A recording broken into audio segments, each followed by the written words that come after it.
Hello friends, स्वागत है आपका एक ब्रांड न्यू अमेजिंग से वीडियो पर। आज हम बात करने वाले हैं एस्कॉर्ट्स के बारे में। जी हाँ, तो वीडियो की शुरुआत होने से पहले आपसे रिक्वेस्ट है, अगर आप नए हो ये चैनल पर तो प्लीज सब्सक्राइब कर देना, बेल नोटिफिकेशन दबा देना, जिससे आपको मेरी वीडियो सबसे पहले मिलेगी। इसी के साथ मैं बताना चाहूंगा, मैं सेबी रजिस्टर्ड नहीं हूँ, तो आप कोई भी डिसीजन लेने से पहले एक बार डिस्कस या कंसल्ट कर सकते हैं अपने फाइनेंशियल एडवाइजर के साथ में। वीडियो की शुरुआत, आई होप आपने सब्सक्राइब कर लिया होगा, बिकॉज आपके एक सब्सक्राइब से मुझे मोटिवेशन और एक स्माइल मिलती है।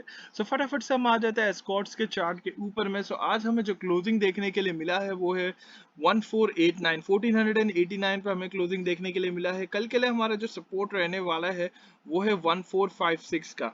ठीक है, 1456 हमारा एक सपोर्ट रहने वाला है। ऊपर की तरफ में हमारा जो रेजिस्टेंस होने वाला है वो है 1500 का।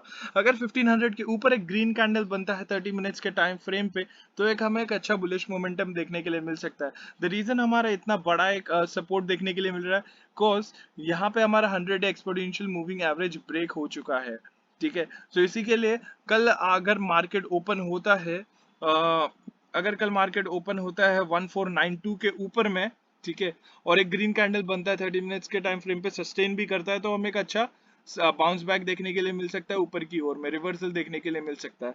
तो गाइस, इसी के साथ में मार्केट में बहुत ज्यादा वोलाटिलिटी है, तो आप कोई भी ऑर्डर प्लेस करने से पहले डेफिनेटली स्टॉप लॉस लगाना, क्योंकि आपको एक बड़ा लॉस ना हो जाए। और इसी के साथ में ट्रेड सेफली मिलते हैं अगले वीडियो में, तब तक के लिए बाय बाय, टेक केयर।